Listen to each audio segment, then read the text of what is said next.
ಜೈ ಶ್ರೀರಾಮ್ ಮಕ್ಕಳೇ. ಇವತ್ತಿನ ತರಗತಿಯಲ್ಲಿ ನಾವು ರಾಜ್ಯಶಾಸ್ತ್ರಕ್ಕೆ ಸಂಬಂಧಪಟ್ಟ ಹಾಗೆ ರಾಷ್ಟ್ರೀಯ ಭಾವೈಕ್ಯತೆ ಅಂತ ಹೇಳುವ ಅಧ್ಯಾಯದ ಬಗ್ಗೆ ನೋಡಲಿಕ್ಕಿರುವಂಥದ್ದು. ಮೊದಲಿಗೆ ಈ ಪಾಠದಲ್ಲಿ ಬರುವಂತಹ ಕಲಿಕಾಂಶಗಳು ಯಾವುದು ಅಂತ ನೋಡುವ. ಇದರಲ್ಲಿ ನಾವು ಮೊದಲಿಗೆ ತಿಳ್ಕೊಳ್ಳಿಕ್ಕಿರುವಂಥದ್ದು ರಾಷ್ಟ್ರೀಯತೆಯ ಅರ್ಥ, ಹಾಗೆಯೇ ದೇಶದ ವಿವಿಧತೆಯಲ್ಲಿ ಏಕತೆಯನ್ನು ಮೂಡಿಸುವಂತಹ ಅಂಶಗಳ ಬಗ್ಗೆ, ರಾಷ್ಟ್ರೀಯ ಭಾವೈಕ್ಯತೆ ಸಾಧಿಸುವಲ್ಲಿರುವಂತಹ ಅಂಶಗಳು ಯಾವುದು ಅಂತ ನೋಡಲಿಕ್ಕಿರುವಂಥದ್ದು, ಹಾಗೆಯೇ ರಾಷ್ಟ್ರೀಯ ಭಾವೈಕ್ಯತೆ ಸಾಧಿಸುವಲ್ಲಿನ ಅಡೆತಡೆಗಳು ಏನೆಲ್ಲ ಅಂತ ತಿಳ್ಕೊಳ್ಳಿಕ್ಕಿರುವಂಥದ್ದು. ಮಕ್ಕಳೇ, ರಾಷ್ಟ್ರೀಯ ಭಾವೈಕ್ಯತೆ ಅಂತ ಹೇಳುವಾಗ ರಾಷ್ಟ್ರೀಯ ಅಂತ ಹೇಳಿದ ಕೂಡಲೇ ರಾಷ್ಟ್ರದ ಚಿತ್ರ, ರಾಷ್ಟ್ರದ ಸ್ಮರಣೆ ನಮ್ಮ ಕಣ್ಣೆದುರಲ್ಲಿ ಬರ್ತದೆ. ರಾಷ್ಟ್ರ ಅಂದರೆ ಒಂದು ತುಣುಕು ಭೂಮಿ ಅಲ್ಲ.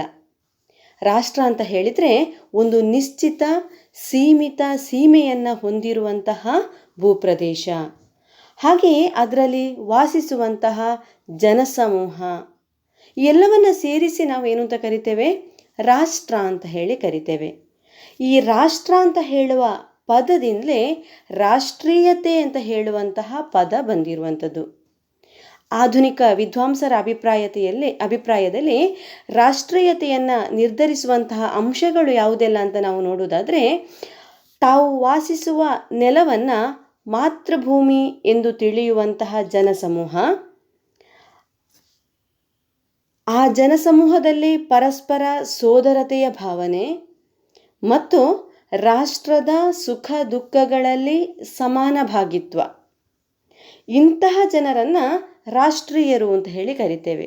ಮತ್ತು ಈ ಭಾವನೆಯನ್ನೇ ರಾಷ್ಟ್ರೀಯತೆ ಅಂತ ಹೇಳಿ ಕೂಡ ನಾವು ಕರೆಯುವಂಥದ್ದು. ಈಗ ಗೊತ್ತಾಯ್ತಾ ಮಕ್ಕಳೇ? ರಾಷ್ಟ್ರೀಯತೆ ಅಂದರೆ ರಾಷ್ಟ್ರೀಯರು ಅಂತ ಹೇಳಿ ಯಾರನ್ನ ಕರಿತೇವೆ ಅಂತ ಹೇಳಿ? ಹೌದು, ನಮ್ಮ ಭಾವನೆಗಳು ಹೇಗಿರ್ತದೆ ರಾಷ್ಟ್ರೀಯರು ಅಂತ ಹೇಳುವಾಗ ಅಂತ ಹೇಳುವುದನ್ನು ನಾವು ಈಗ ಗಮನಿಸಿದ್ದೇವೆ. ಅಷ್ಟೇ ಯಾಕೆ ಮಕ್ಕಳೇ, ನಮ್ಮ ಭಾರತದ ಇತಿಹಾಸದ ಪುಟಗಳ ಮೇಲೊಮ್ಮೆ ಕಣ್ಣು ಹಾಯಿಸಿದಾಗ ದೇಶಕ್ಕಾಗಿ ತಮ್ಮ ಸರ್ವಸ್ವವನ್ನು ತ್ಯಾಗ ಮಾಡಿ ದೇಶ ಸೇವೆಯೇ ಈಶ ಸೇವೆ ಅಂತ ಹೇಳಿ ನಂಬಿ ಕಡೆಗೆ ತಮ್ಮ ಪ್ರಾಣವನ್ನೇ ದೇಶಕ್ಕಾಗಿ ಮುಡಿಪಾಗಿಸಿದ ಅಸಂಖ್ಯಾತ ನಿದರ್ಶನಗಳು ನಮಗೆ ದೊರೀತದೆ ಅಲ್ವಾ ಮಕ್ಕಳೇ? ಈ ರೀತಿ ಅನಾದಿ ಕಾಲದಿಂದ ಭಾರತದ ಉದ್ದಗಲಕ್ಕೂ ವಾಸಿಸುವ ಜನರಲ್ಲಿ ಇಂತಹ ರಾಷ್ಟ್ರೀಯ ಭಾವನೆ ಇರುವುದನ್ನು ನಾವು ಕಾಣ್ತೇವೆ.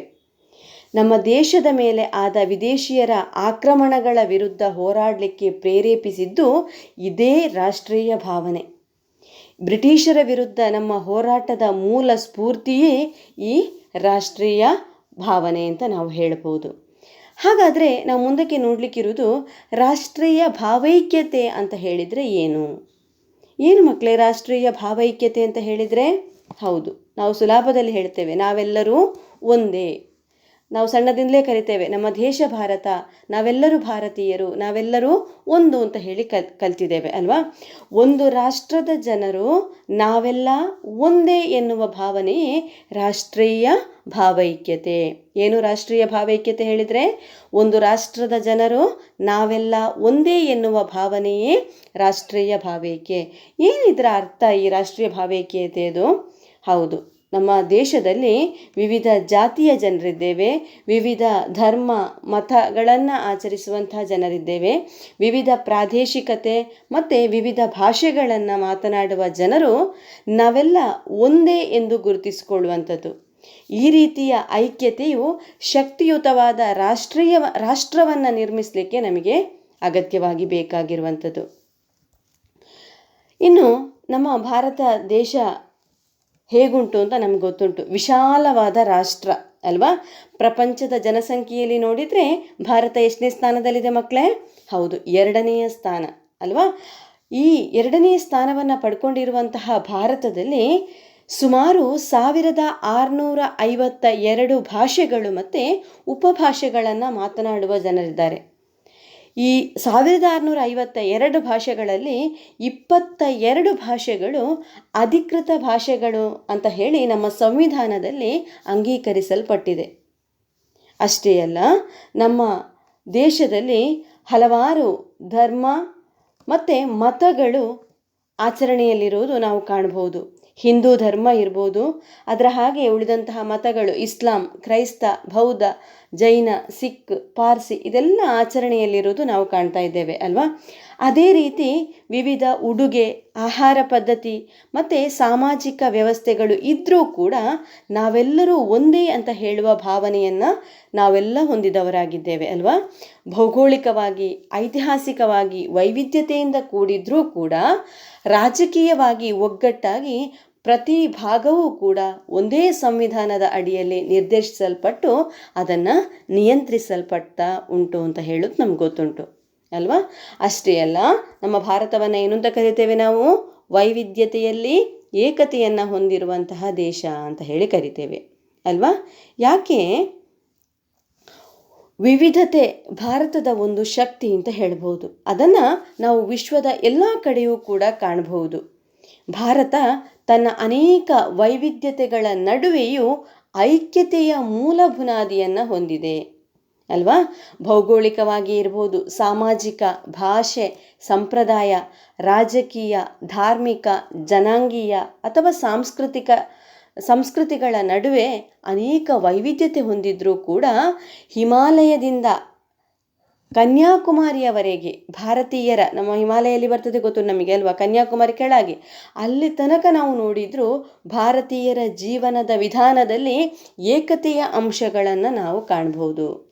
ಏಕರೀತಿಯ ಆಡಳಿತ ವ್ಯವಸ್ಥೆಯನ್ನು ಕಾಣಬಹುದು, ಸುಲಭ ಸಂಪರ್ಕ ಸಾಧನಗಳಿರ್ಬೋದು, ಆಧುನಿಕ ಶಿಕ್ಷಣ ಇರ್ಬೋದು, ಸ್ವಾಸ್ಥ್ಯ ಇರ್ಬೋದು, ಕಾನೂನು ಪದ್ಧತಿ, ಇವೆಲ್ಲವುಗಳು ಏಕತೆಯ ಅಂಶವನ್ನು ನಮ್ಮಲ್ಲಿ ಮೂಡಿಸಿರುವುದನ್ನು ನಾವು ಕಾಣಬಹುದು ಅಲ್ವಾ. ಇನ್ನು ನಾವು ಈ ವಿವಿಧತೆಯಲ್ಲಿ ಐಕ್ಯತೆಯನ್ನು ಮೂಡಿಸುವ ಅಂಶಗಳು ಯಾವುದೆಲ್ಲ ಅಂತ ಹೇಳಿ ಒಂದೊಂದಾಗಿ ನೋಡುವ ಮಕ್ಕಳೇ. ಮೊದಲಿಗೆ ಭೌಗೋಳಿಕ ಐಕ್ಯತೆ, ವಿವಿಧತೆಯಲ್ಲಿ ಐಕ್ಯತೆಯನ್ನು ಮೂಡಿಸುವ ಅಂಶಗಳಲ್ಲಿ ಒಂದು ಯಾವುದು? ಭೌಗೋಳಿಕ ಐಕ್ಯತೆ. ಭೌಗೋಳಿಕ ಐಕ್ಯತೆ ಅಂತ ಹೇಳಿದರೆ, ಭಾರತವು ವಿಶ್ವದ ಇತರ ರಾಷ್ಟ್ರಗಳಿಂದ ಬೇರ್ಪಡಿಸಿರುವ ಹಿಮಾಲಯ ಪರ್ವತ, ಹಾಗೆಯೇ ಬಂಗಾಳ ಕೊಲ್ಲಿ, ಹಿಂದೂ ಮಹಾಸಾಗರ, ಅರಬ್ಬಿ ಸಮುದ್ರ ಇವುಗಳು ಭಾರತವನ್ನು ನೈಸರ್ಗಿಕವಾಗಿ ಐಕ್ಯಗೊಳ್ಳುವ ಹಾಗೆ ಮಾಡಿರುವಂಥದ್ದು ಅಲ್ವಾ. ನಾವು ಹೇಳಿದ್ದೇವೆ 3 ಕಡೆ ನೀರು, 1 ಕಡೆ ಭೂಮಿ ಅನ್ನು ಹೊಂದಿರುವಂತಹ ಪರ್ಯಾಯ ದ್ವೀಪ ಭಾರತ ಅಂತ ಹೇಳಿದ್ದೇವೆ ಅಲ್ವಾ. ಭೌಗೋಳಿಕವಾಗಿ ವಾಸಿಸುವಂತಹ ಜನರೆಲ್ಲರೂ ರಾಷ್ಟ್ರಗೀತೆಯನ್ನು ಹಾಡುವುದು ಕೂಡ ರಾಷ್ಟ್ರದ ಐಕ್ಯತೆಯನ್ನು ಸೂಚಿಸ್ತದೆ ಅಲ್ವಾ. ಈ ರಾಷ್ಟ್ರಗೀತೆ ನಮಗೇನು ಹೇಳ್ತದೆ? ನಾವೆಲ್ಲರೂ ಒಂದೇ ಅಂತ ಹೇಳೋದನ್ನು ಹೇಳ್ತದೆ ಅಲ್ವಾ. ಅದೇ ರೀತಿ ಇನ್ನೊಂದು ಅಂಶ ಯಾವುದು ಐಕ್ಯತೆಯನ್ನು ಮೂಡಿಸೋದು ಅಂತ ಕೇಳಿದರೆ, ರಾಜಕೀಯ ಐಕ್ಯತೆ. ನಾವು ಚಿತ್ರದಲ್ಲಿ ಗಮನಿಸ್ತಾ ಇದ್ದೇವೆ ಮಕ್ಕಳೇ, ಬೇರೆ ಬೇರೆ ಪಕ್ಷಗಳ ಚಿಹ್ನೆಗಳನ್ನು ನಾವು ಕಾಣ್ತೇವೆ. ಜನತಾದಳ ಇರ್ಬೋದು, ಕಾಂಗ್ರೆಸ್ ಇರ್ಬೋದು, JDS ಇರ್ಬೋದು, ಬೇರೆ ಬೇರೆ ಪಕ್ಷಗಳಿದ್ದರೂ ಕೂಡ ಒಂದು ದೇಶ ಅಂತ ಹೇಳಿ ಬರುವಾಗ ನಾವೆಲ್ಲರೂ ಒಂದು ಅಂತ ಹೇಳುವ ಭಾವನೆ ನಮ್ಮಲ್ಲಿ ಇರುವಂಥದ್ದು. ಅನಾದಿ ಕಾಲದಿಂದಲೂ ಏಕರೂಪತೆಯನ್ನು ಹೊಂದಿರುವ ಭಾರತ ಇಂದಿಗೂ ಕೂಡ ಒಂದೇ ಸಂವಿಧಾನ, ಏಕರೀತಿಯ ಕಾನೂನು, ಶಿಕ್ಷಣ ಕ್ರಮ, ಏಕೀಕೃತ ನ್ಯಾಯಾಂಗ ವ್ಯವಸ್ಥೆ, ಬಲಿಷ್ಠ ಕೇಂದ್ರ ಸರ್ಕಾರದ ಆಡಳಿತಗಳಿಂದ ರಾಜಕೀಯ ಐಕ್ಯತೆಯನ್ನು ಸಾಧಿಸಿರುವುದನ್ನು ನಾವು ಕಾಣಬಹುದು ಅಲ್ವಾ. ನಾವು ಭಾರತೀಯರೆಂಬ ರಾಜಕೀಯ ಗುರುತಿಸುವಿಕೆ ಜೊತೆಗೆ ಶಿಕ್ಷಣ, ಸ್ವಾಸ್ಥ್ಯ, ಕಾನೂನು, ಸಂಪರ್ಕ ಸಾಧನ ಮುಂತಾದ ಕ್ಷೇತ್ರಗಳು ಸರ್ವಸಾಮಾನ್ಯ ಮಾನದಂಡಗಳಾಗಿ ನಾವು ಕಾಣಬಹುದು. ಇನ್ನೊಂದು ಅಂಶ ಏನು ಅಂತ ಕೇಳಿದರೆ, ಧಾರ್ಮಿಕ ಐಕ್ಯತೆ. ಭಾರತವು ಅನೇಕ ಮತಗಳಿಂದ ಕೂಡಿದೆ ಅಲ್ವಾ. ಅದರಲ್ಲಿ ಹಿಂದೂ ಧರ್ಮ, ಹಾಗೆಯೇ ಬೌದ್ಧ, ಜೈನ, ಸಿಖ್, ಕ್ರಿಶ್ಚಿಯನ್, ಇಸ್ಲಾಂ, ಪಾರ್ಸಿ ಮುಂತಾದ ಮತಗಳು ಕೂಡ ಇರುವುದನ್ನು ನಾವು ಕಾಣ್ತೇವೆ. ಈ ಪ್ರತಿಯೊಂದು ಮತವು ತನ್ನದೇ ಆದ ವೈಶಿಷ್ಟ್ಯತೆಯನ್ನು ಹೊಂದಿದೆ. ಒಂದು ಮತದ ಜನತೆಯನ್ನು ಇನ್ನೊಂದು ಮತದ ಜನತೆಯು ತಮ್ಮೊಡನೆ ಭಾಗವಹಿಸುವುದರ ಮೂಲಕ ಐಕ್ಯತೆಯನ್ನು ಮೂಡಿಸುವುದಲ್ಲದೆ ಸರ್ವಮತ ಸಮನ್ವಯತೆ ಅಥವಾ ಭಾರತದಲ್ಲಿ ಎಲ್ಲ ಮತೀಯರಿಗೂ ತಮ್ಮ ತಮ್ಮ ಮತ ಪಾಲಿಸುವಂತಹ ಸಮಾನ ಹಕ್ಕು ಇದೆ ಅಂತ ಹೇಳೋದು ನಮ್ಗೆ ಗೊತ್ತುಂಟು ಅಲ್ವಾ. ನಾವೆಲ್ಲರೂ ಈಗ ಯಾವ ಜಾತಿ ಇರ್ಬೋದು, ಯಾವ ಮತ ಇರ್ಬೋದು, ಆದರೆ ನಾವೆಲ್ಲರೂ ನಮಗೆ ಬೇಕಾಗಿರುವಂತಹ ಮತವನ್ನು ಪಾಲಿಸುವ ಸಮಾನ ಹಕ್ಕನ್ನು ಹೊಂದಿರುವಂಥದ್ದು ನಾವು ಕಾಣ್ಬೋದು. ಮುಂದಿನದೇನು ಅಂತ ಹೇಳಿದರೆ ಭಾಷಾ ಐಕ್ಯತೆ. ಭಾರತವು ವಿವಿಧ ಭಾಷೆಗಳ ತವರೂರಾಗಿದೆ ಅಲ್ವಾ. ವಿವಿಧ ಭಾಷೆಗಳನ್ನು ಮಾತನಾಡುವ ಜನರು ಭಾರತದಲ್ಲೇ ಇದ್ದಾರೆ. ಪ್ರತಿಯೊಂದು ರಾಜ್ಯವನ್ನು ನಾವು ನೋಡಿದರೆ ತನ್ನದೇ ಆದ ಭಾಷೆ ಮತ್ತು ಸಾಹಿತ್ಯವನ್ನು ಹೊಂದಿದೆ. ಆದರೂ ಭಾಷೆಯಿಂದ ಐಕ್ಯತೆಗೆ ಯಾವುದೇ ಧಕ್ಕೆ ಬಂದಿಲ್ಲ ಅಲ್ವಾ. ಒಂದು ಭಾಷೆಯ ಜನರು ಇತರ ಭಾಷೆಯ ಜನರನ್ನು ನಾವೇನು ಮಾಡ್ತೇವೆ, ಗೌರವಿಸುವುದನ್ನು ಕಾಣ್ತೇವೆ. ಇನ್ನೊಂದು ಅಂಶ ಏನು ಅಂತ ಹೇಳಿದರೆ ಸಾಂಸ್ಕೃತಿಕ ಐಕ್ಯತೆ. ಭಾರತದಲ್ಲಿ ವಿವಿಧ ಜನಾಂಗಗಳಿರ್ಬೋದು, ಧರ್ಮಗಳಿರ್ಬೋದು, ಇವೆಲ್ಲ ಇದ್ದರೂ ಕೂಡ ಸಾಂಸ್ಕೃತಿಕ ಐಕ್ಯತೆಯನ್ನು ನಾವೆಲ್ಲೆಲ್ಲೂ ಕಾಣಲಿಕ್ಕೆ ಸಾಧ್ಯ ಅಲ್ವಾ. ವಿವಿಧ ಭಾಗದ ಜನರು ತಮ್ಮದೇ ಆದ ಸಂಪ್ರದಾಯಗಳನ್ನು ಹೊಂದಿರ್ತಾರೆ. ಅವರದೇ ಆದ ಆಚಾರ ವಿಚಾರಗಳಿರ್ತದೆ, ವೇಷಭೂಷಣಗಳಿರ್ತದೆ, ಆಹಾರ ಪದ್ಧತಿಗಳಿರ್ಬೋದು, ಜೀವನ ಶೈಲಿ ಇರ್ಬೋದು. ಎಲ್ಲ ಸಾಂಸ್ಕೃತಿಕ ವೈವಿಧ್ಯತೆ ಇದ್ದರೂ ಕೂಡ ಸಾಮ್ಯತೆಯನ್ನು ಮತ್ತು ಸಾಮರಸ್ಯವನ್ನು ಕಾಪಾಡೋದ್ರಲ್ಲಿ ನಾವೇನು ಮಾಡ್ತೇವೆ, ಹೊಂದಾಣಿಕೆಯಿಂದ ಇರ್ತೇವೆ ಅಲ್ವಾ. ಇದಿಷ್ಟು ನಾವು ಯಾವುದರ ಬಗ್ಗೆ ನೋಡಿದ್ದು, ವಿವಿಧತೆಯಲ್ಲಿ ಐಕ್ಯತೆಯನ್ನು ಮೂಡಿಸುವಂತಹ ಅಂಶಗಳ ಬಗ್ಗೆ ನೋಡಿರುವಂಥದ್ದು. ಯಾವುದೆಲ್ಲ? ಭೌಗೋಳಿಕ ಐಕ್ಯತೆ, ರಾಜಕೀಯ ಐಕ್ಯತೆ, ಧಾರ್ಮಿಕ ಐಕ್ಯತೆ, ಭಾಷಾ ಐಕ್ಯತೆ ಮತ್ತು ಸಾಂಸ್ಕೃತಿಕ ಐಕ್ಯತೆ ಅಂತ ಹೇಳಿ. ಇನ್ನು ರಾಷ್ಟ್ರೀಯ ಐಕ್ಯತೆಯನ್ನು ವೃದ್ಧಿಸುವಂತಹ ಅಂಶಗಳು ಯಾವುದು ಅಂತ ನೋಡಲಿಕ್ಕಿರುವಂಥದ್ದು.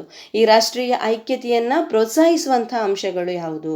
ಹೌದು, ಒಂದು ಯಾವುದು ಹೇಳಿದರೆ ಜಾತ್ಯತೀತತೆ, ಮತ ನಿರಪೇಕ್ಷ ಅಂತ ನಾವು ಹಿಂದಿನ ಸಂವಿಧಾನ ಪಾಠವನ್ನು ಕಲಿಯುವಾಗ ನೋಡಿದ್ದೇವೆ ಅಲ್ವಾ. ಭಾರತ ಒಂದು ಜಾತ್ಯತೀತ ರಾಷ್ಟ್ರ. ಏನು ಇದರ ಅರ್ಥ ಜಾತ್ಯತೀತ ರಾಷ್ಟ್ರ ಅಂತ ಹೇಳಿದರೆ, ರಾಷ್ಟ್ರದ ಪ್ರತಿಯೊಬ್ಬ ಪ್ರಜೆಯು ತನ್ನದೇ ಆದಂತಹ ಭಾರತದ ಪ್ರತಿಯೊಬ್ಬ ಪ್ರಜೆಯು ತನ್ನದೇ ಆದಂತಹ ಮತವನ್ನು ಸ್ವೀಕರಿಸುವ, ಆಚರಿಸುವ, ಪ್ರಚಾರ ಮಾಡುವ ಧಾರ್ಮಿಕ ಹಕ್ಕನ್ನು ಹೊಂದಿದ್ದಾನೆ. ಅಂದರೆ ಸರ್ವ ಧರ್ಮ ಸಮನ್ವಯತೆ ಇದೆ ಅಂತ ಅರ್ಥ.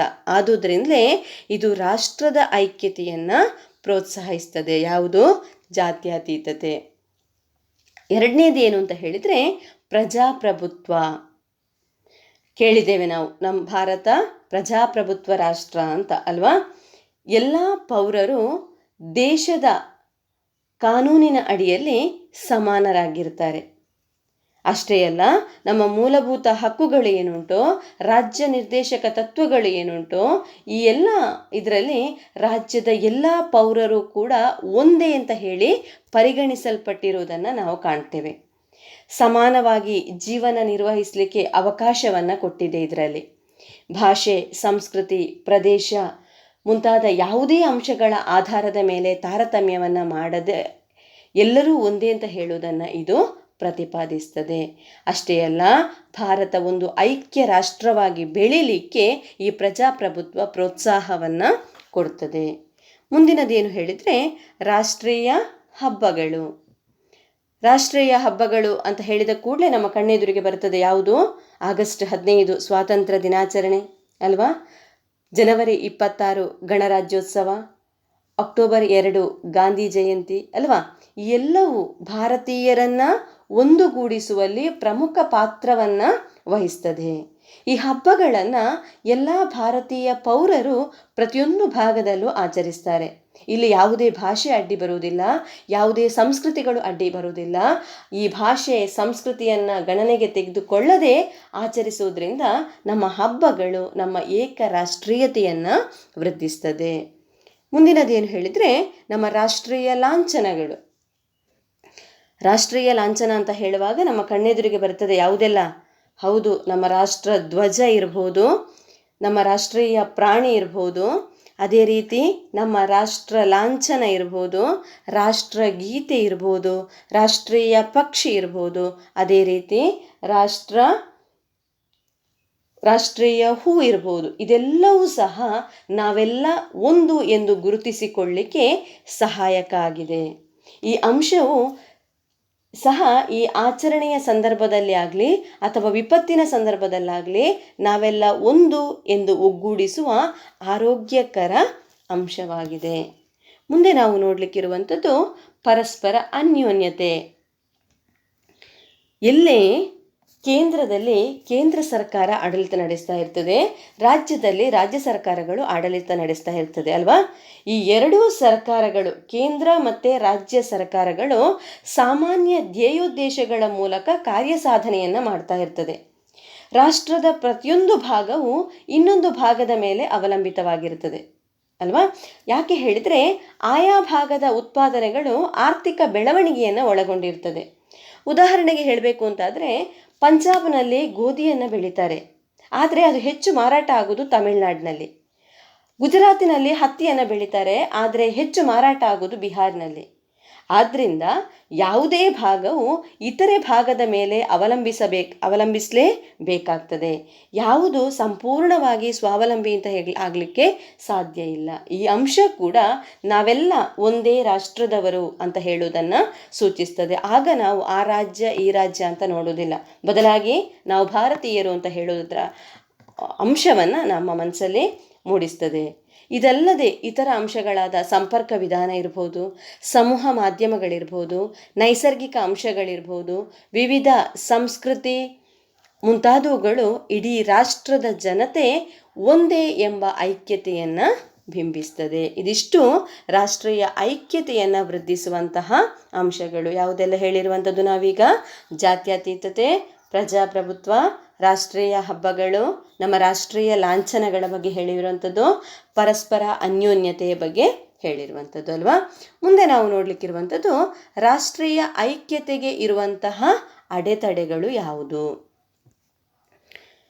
ದೇಶದಲ್ಲಿ ವಿವಿಧ ಕೋಮುಗಳ ಜನರು ಅಥವಾ ವಿವಿಧ ಮತಗಳಿಗೆ ಸಂಬಂಧಿಸಿದಂತೆ ಸಂಘಟನೆಯನ್ನು ಹೊಂದಿರ್ತಾರೆ ಅಲ್ವಾ.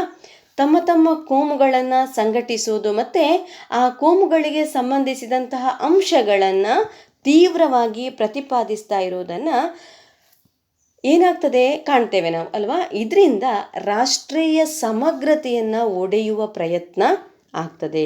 ಇದನ್ನು ನಾವೇನು ಮಾಡಬೇಕು? ವಿರೋಧಿಸಿದರೆ, ತಡೆಗಟ್ಟಿದರೆ ರಾಷ್ಟ್ರೀಯ ಐಕ್ಯತೆಯನ್ನು ಪಡೀಲಿಕ್ಕೆ ಸಾಧ್ಯ. ಎರಡನೇದು ಏನು ಅಂತ ಕೇಳಿದರೆ, ದೇಶದಲ್ಲಿ ಹಲವಾರು ಭಾಷೆಗಳು ಅಸ್ತಿತ್ವದಲ್ಲಿ ಉಂಟು ಅಂತ ನಾವೀಗ ಹೇಳಿದೆವು.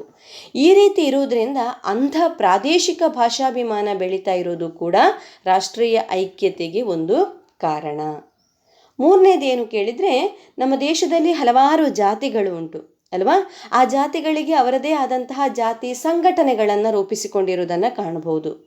ಇದು ಹೆಚ್ಚುತ್ತಾ ಇರೋದ್ರಿಂದ ಜಾತೀಯ ಮನೋಭಾವ ಹೆಚ್ಚಾಗ್ತಾ ಉಂಟು. ಇದೂ ಕೂಡ ರಾಷ್ಟ್ರೀಯ ಐಕ್ಯತೆಗೆ ಧಕ್ಕೆ ತರ್ತದೆ. ಅದೇ ರೀತಿ ನೆಕ್ಸ್ಟ್ ಮುಂದಿನದು ಏನು ಹೇಳಿದರೆ, ನಮ್ಮ ರಾಜ್ಯ, ನಮ್ಮ ಪ್ರದೇಶ ಅಂತ ಹೇಳುವಂತಹ ಪ್ರಾಂತೀಯ ಮನೋಭಾವನೆಯು ರಾಷ್ಟ್ರೀಯ ಐಕ್ಯತೆಗೆ ಸಮಸ್ಯೆ ಆಗ್ತಾ ಇರುವಂಥದ್ದು. ಅದರ ಜೊತೆಗೆ ಅಂತರ್ರಾಜ್ಯಗಳಲ್ಲಿನ ಗಡಿ ವಿವಾದ, ನಮ್ಮ ನೆರೆಯ ರಾಜ್ಯ ಇರ್ಬೋದು ಅಥವಾ ಪರಸ್ಪರ ರಾಜ್ಯಗಳ ನಡುವೆ ನಡೆಯುವಂತಹ ಗಡಿ ವಿವಾದ, ಜಲ ವಿವಾದ, ಭಾಷಾ ವಿವಾದ, ಇವೆಲ್ಲವೂ ಕೂಡ ರಾಷ್ಟ್ರೀಯ ಐಕ್ಯತೆಗೆ ಸಮಸ್ಯೆ ಆಗ್ತದೆ. ಆದರೆ ಇವೆಲ್ಲವೂ ಅತಿಯಾದರೆ ಮಾತ್ರ ಏನಾಗುವಂಥದ್ದು? ಐಕ್ಯತೆಗೆ ಸಮಸ್ಯೆ ಆಗಿರುವಂಥದ್ದು. ಅದರ ಜೊತೆಗೆ ಭಯೋತ್ಪಾದನೆ ಇರ್ಬೋದು, ಅಸ್ಪೃಶ್ಯತೆ, ರಾಜಕಾರಣಿಗಳಲ್ಲಿ ಇಚ್ಛಾಶಕ್ತಿಯ ಕೊರತೆ, ಜನರಲ್ಲಿನ ಅಜಾಗರೂಕತೆ, ಇವುಗಳು ರಾಷ್ಟ್ರೀಯ ಐಕ್ಯತೆಗೆ ಅಡೆತಡೆಗಳಾಗಿರುವುದನ್ನು ನಾವು ಕಾಣ್ಬೋದು. ಇಷ್ಟು ಅಂಶಗಳು ಯಾವುದಕ್ಕೆ ಸಂಬಂಧಪಟ್ಟದ್ದು? ರಾಷ್ಟ್ರೀಯ ಐಕ್ಯತೆಗೆ ಇರುವಂತಹ ಅಡೆತಡೆಗಳು. ಮುಂದೆ ನಾವು ನೋಡಲಿಕ್ಕಿರುವಂಥದ್ದು ಈ ರಾಷ್ಟ್ರೀಯ ಐಕ್ಯತೆಗೆ ಇರುವಂತಹ ಅಡೆತಡೆಗಳನ್ನು ನಿವಾರಿಸಲು ಯಾವ ಕ್ರಮಗಳನ್ನು ತಗೊಳ್ಬೋದು ಅಂತ ಹೇಳಿ. ಯಾವುದು ಅಂತ ಹೇಳಿದರೆ, ವಿವಿಧ ಮತವರ್ಗಗಳು, ಜನಾಂಗದವರು ಪ್ರತಿಯೊಂದು ವರ್ಗವು ಇನ್ನೊಂದು ವರ್ಗವನ್ನು ಅಥವಾ ಮತಬೋಧಕರನ್ನು ಗೌರವಿಸಬೇಕು ಮತ್ತು ಪ್ರೀತಿಸಬೇಕು. ಇದರಿಂದ ರಾಷ್ಟ್ರೀಯ ಐಕ್ಯತೆ ಹೆಚ್ಚಾಗ್ತದೆ. ಎರಡನೇದು ಏನು ಅಂತ ಹೇಳಿದರೆ, ಪ್ರತಿಯೊಂದು ಧರ್ಮದ ಪವಿತ್ರ ದಿನಗಳಲ್ಲಿ, ಹಬ್ಬ ಹರಿದಿನಗಳಲ್ಲಿ ಪರಸ್ಪರ ಸಹಕಾರ, ಸಹಾಯ ಮತ್ತು ಅಭಿನಂದನೆಗಳನ್ನು ಇರಬೇಕು.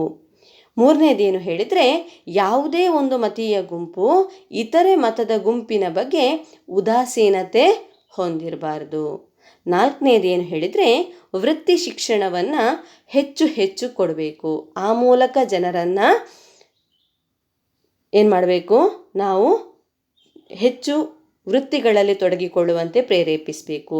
ಶಾಲೆ ಬಿಡುವ ಮಕ್ಕಳನ್ನು ನಿಯಂತ್ರಿಸಬೇಕು. ಹಾಗೆಯೇ ಜವಾಬ್ದಾರಿಯುತ ಪ್ರಜೆಗಳಾದಂತಹ ನಾವು ಇತರೆ ಭಾಷೆಗಳಿಗೆ, ಸಂಸ್ಕೃತಿಗೆ, ಮತಗಳಿಗೆ ಸೂಕ್ತ ಗೌರವವನ್ನು ಕೊಡಬೇಕು. ಆಗ ಮಾತ್ರ ರಾಷ್ಟ್ರದಲ್ಲಿ ನೈಜ ಸಮಗ್ರತೆ ಮೂಡಲಿಕ್ಕೆ ಸಾಧ್ಯ ಆಗ್ತದೆ ಅಂತ ಹೇಳೋದು ಇಲ್ಲಿರುವಂತಹ ಪ್ರಮುಖ ಅಂಶಗಳು.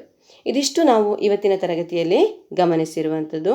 ಈಗ ಇನ್ನೊಮ್ಮೆ ನಾವು ನೆನಪಿಸ್ಕೊಳ್ಬೇಕು ಅಂತಾದರೆ ನಾವು ಯಾವುದೆಲ್ಲ ವಿಚಾರಗಳನ್ನು ತಿಳ್ಕೊಂಡೆವು. ರಾಷ್ಟ್ರೀಯತೆ ಅಂತ ಹೇಳಿದರೆ ಏನು ಅಂತ ನೋಡಿದೆವು. ಏನು ಮಕ್ಕಳೇ ರಾಷ್ಟ್ರೀಯತೆ ಅಂತ ಹೇಳಿದರೆ? ಹೌದು, ಏನು ರಾಷ್ಟ್ರೀಯರು ಅಂತ ಹೇಳುವ ಭಾವನೆಯನ್ನೇ ನಾವೇನು ಅಂತ ಹೇಳ್ತೇವೆ? ರಾಷ್ಟ್ರೀಯತೆ ಅಂತ ಹೇಳಿ ಕರಿತೇವೆ. ರಾಷ್ಟ್ರೀಯ ಭಾವೈಕ್ಯತೆ ಅಂತ ಹೇಳಿದರೆ ಏನು ಅಂತ ನೋಡಿದೆವಲ್ವಾ?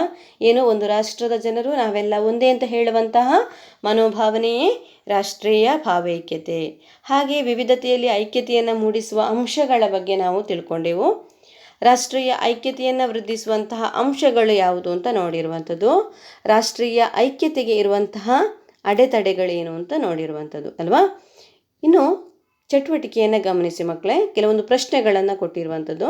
ಭಾರತವು ರಾಷ್ಟ್ರೀಯ ಭಾಷೆಗಳನ್ನಾಗಿ ಅಂಗೀಕರಿಸಿದ ಭಾಷೆಗಳ ಸಂಖ್ಯೆ ಎಷ್ಟು?